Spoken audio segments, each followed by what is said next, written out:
Oke, kembali lagi di channel Ulas Film. Di film ini nih sebenarnya menceritakan tentang ayah yang sangat culun di depan keluarganya. Namun sebenarnya dia adalah seorang yang sangat brutal di setiap misi-misinya. Udahlah, kita tonton langsung saja ya film ini. Oke.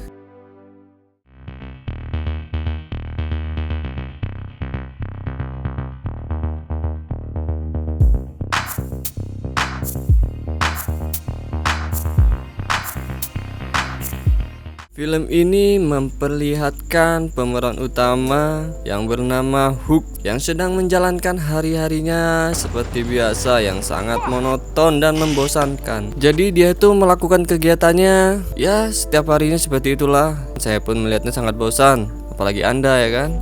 Jadi suatu malam saat dia ingin bobo aja, dia mendengar suara berisik yang berasal dari basementnya. Ternyata ada dua sosok. Oh, ini sosok ya. Sosok maling yang mencoba masuki rumahnya. Namun si Hook yang mencoba untuk menelpon Pak Polisi, dia kegap dan ditodongkanlah pistol di mukanya. Maling tersebut ternyata cuma mengambil uang recehan yang berada di meja. Tiba-tiba anaknya menyerang dari belakang dan membantu ayahnya yang sedang ditodong pistol. Namun ayahnya yang ingin memukul maling tersebut dari belakang tiba-tiba tidak jadi. Mungkin antara kasihan atau apalah. Jadi malah menyuruh anaknya untuk melepaskan maling tersebut. Maling yang sangat kesal pun memukul anaknya. Tak lama mereka pun pergi meninggalkan mereka. Si anak pun mengatai ayahnya bahwa ayahnya pengecut. Tak lama kemudian polisi pun datang menuju ke TKP dan memeriksa apa saja yang sudah terjadi di rumah Hook.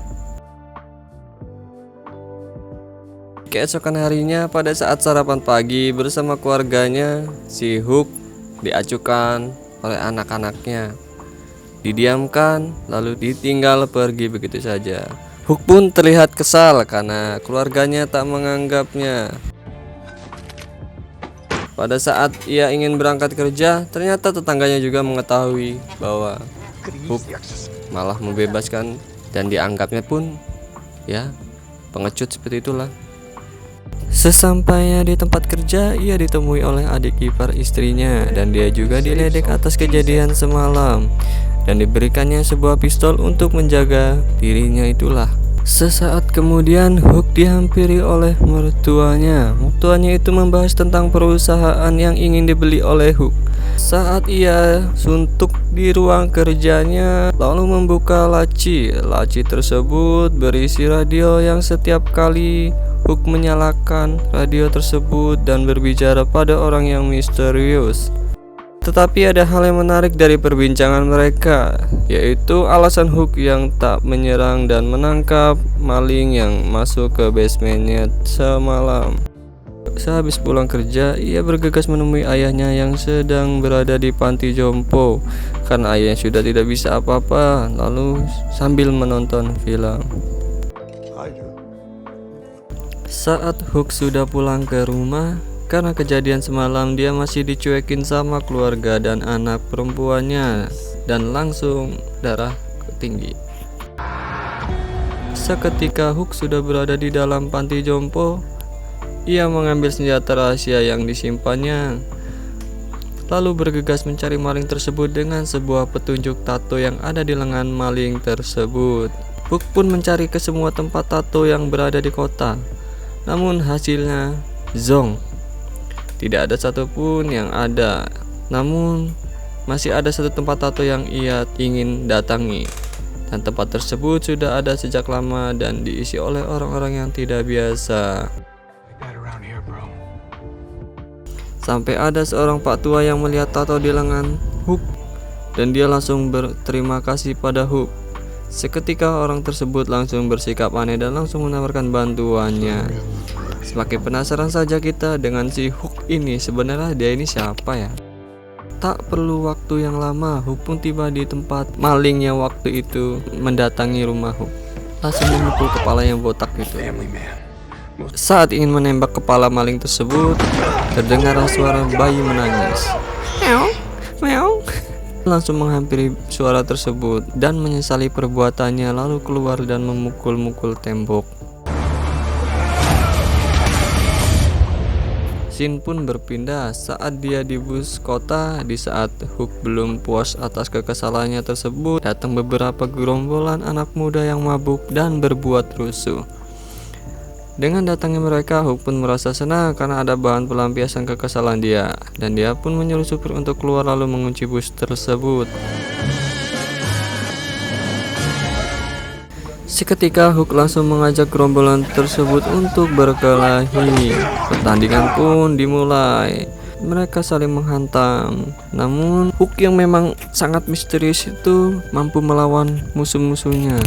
Bahkan musuhnya pun sangat banyak. Mereka semakin brutal, namun tidak cukup untuk mengalahkan si Hook yang sendirian. Di situ terlihat bahwa Hook bukan orang biasa.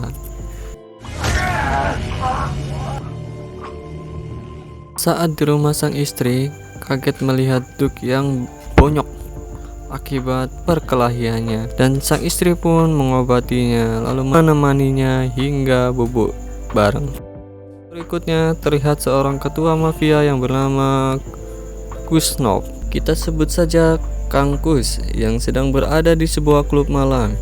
Si Kus ini adalah ketua mafia yang memiliki sebuah penyimpanan yang sangat aman. Ketika ia dipercaya oleh gembong mafia lainnya, di saat itulah Kus menghampiri rekan-rekan mafianya lalu dapat nasihat dari aksi dia yang ada di panggung tadi dapat membuatnya hilang kewibawaannya. Lalu ia merasa tersinggung dan menyerang salah satu pengunjung di klubnya itu, lalu menghantamnya dan membuat kehilangan kepalanya karena disembelih bagaikan kambing. Dengan melakukan itu, ia dianggap bahwa dia memang sangat sadis dan bukan orang biasa. Tak lama, ia mendapat telepon dari rumah sakit bahwa adiknya ternyata sudah pada bonyok. Saat itu pun, Kus menghampiri rumah sakit tersebut dengan keadaan yang sangat kesal dan ingin mengetahui siapa yang melakukannya, dan menemukan kartu namanya. Keesokan harinya, terlihat Hook yang sedang bersama keluarga mendapatkan pesan dari temannya yang misterius. Ia bergegas ke tempat barbershop dan di situ ternyata ada seseorang agen rahasia yang memiliki banyak informasi tentang mafia. Di tempat yang berbeda, si Kus lalu memberikan kartu identitas si Hook kepada sekretarisnya untuk mencari informasi siapakah dia. Ketika sekretaris tersebut telah mendapat info tentang siapa Hook, tiba-tiba ia terkejut lalu panik dan tidak mau ikut campur atas urusan si Kus, lalu melemparkan foto-fotonya. Semakin penasaran kita dibawanya dengan film ini. Kita lanjutkan saja ya. Malam harinya di rumah, Hook sedang asik makan malam bersama keluarganya, melihat pasukan si Kus yang datang tanpa memberi aba-aba, dan dia pun bergegas menyuruh anak dan istrinya langsung ke dalam persembunyian yang dia buat. Pasukan mafia dari Kus tersebut langsung menyerang rumah, lalu masuk ke dalamnya dan mencari si Hook berada. Tanpa basa-basi, Hook pun membantai mereka semua di dalamnya. Hook ternyata memang benar-benar kejam dan sangat brutal. Tetapi semua itu berhenti ketika ia disetrum dari belakang oleh salah satu pasukan Kus yang mengendap-endap. Hook pun diseretnya ke dalam mobil lalu disekapnya di baknya. Dengan keahliannya, ia pun mengambil sebuah gas asap lalu menabrak tiang dan terbaliklah mobil tersebut dan membuat mereka semua tewas kecuali si Hook. Hook pun bergegas kembali ke rumahnya dengan berlari serta mengajak anak istrinya untuk pergi dari rumahnya itu dan mencari tempat yang lebih aman. Pada saat keluar dari basement, anak dan istrinya kaget melihat banyak mayat yang dibantai oleh Hook. Dan saat itu istrinya bertanya kepada suaminya itu, "Apa yang sebenarnya terjadi, ayah, di sini?"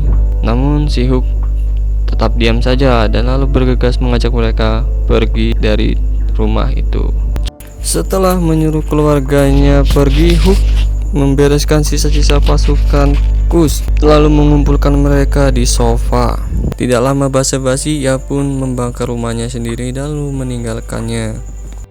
Di tempat lain, ayahnya Hook yang berada di panti jompo didatangi oleh anak buah si Kus yang mencoba untuk membunuh ayahnya itu. Namun siapa sangka ternyata ayahnya juga seorang FBI yang handal dan legend.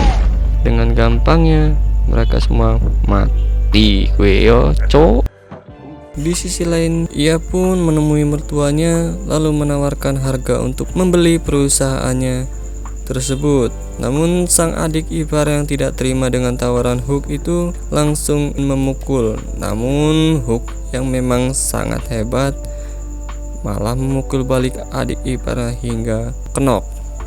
Di sisi lain, Kus yang sangat kesal dikarenakan banyak pasukan Kus yang mati oleh si Hook lalu menghubungi pasukannya semua untuk menyerang Hook.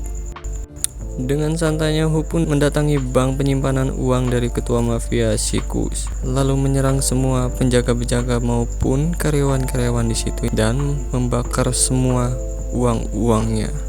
Di situ kita dilihatkan bahwa dia benar-benar bukan orang biasa, melainkan seperti biawak. Setelah membantai semua pasukan Kus, ia dengan duduk santai sambil memakan hidangan yang disediakan untuk dirinya. Kus yang melihat Hook duduk di depannya itu lalu menghampirinya sambil mengajak anak buahnya. Dengan cerdik, ia meletakkan bom peledak di atas mejanya yang menyambungkan di jari-jarinya itu sebagai bahan untuk kesepakatan kepada si Kus dengan memberikan penawaran damai yang dimana membiarkan Hook dan keluarganya bebas. Hook pun pergi meninggalkan Kus dan menunggu di mobilnya. Dan tawaran si Hook pun ditolak mentah-mentah, yang dimana itu sama saja Kus memberikan sedekah nyawanya kepada Hook. Pada saat kejar-kejaran, Hook diikuti dan ditembaki tanpa henti.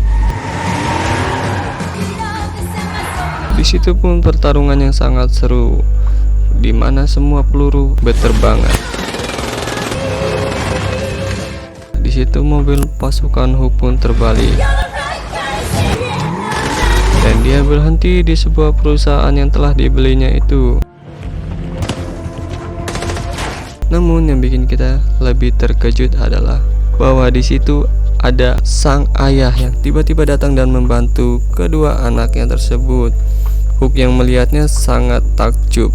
Di saat semua pasukan Kus masuk ke dalam, dihadanglah oleh mereka semua, dan disitulah mulai pertempuran yang sangat-sangat luar biasa.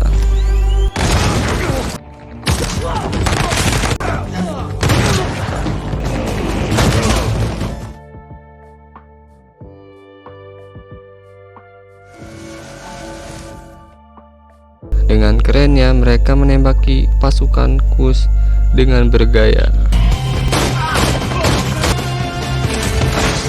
Mereka terus membantai semua pasukan Kus, tiada tersisa, dan tinggallah Kus sendiri, ketua mafia di kota itu.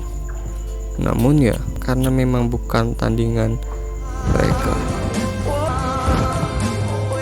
Kus yang dengan nafsunya dan emosinya mencoba menembaki mereka bertiga.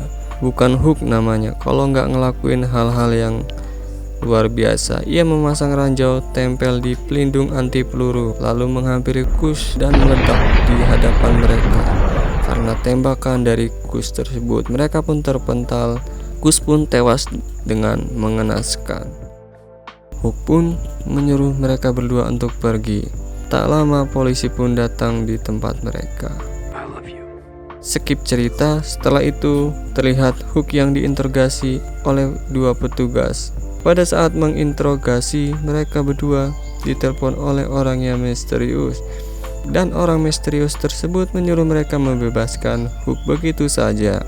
Kedua petugas tersebut sangat kaget, lalu mau tidak mau membebaskan si Hook. Disinilah film itu selesai.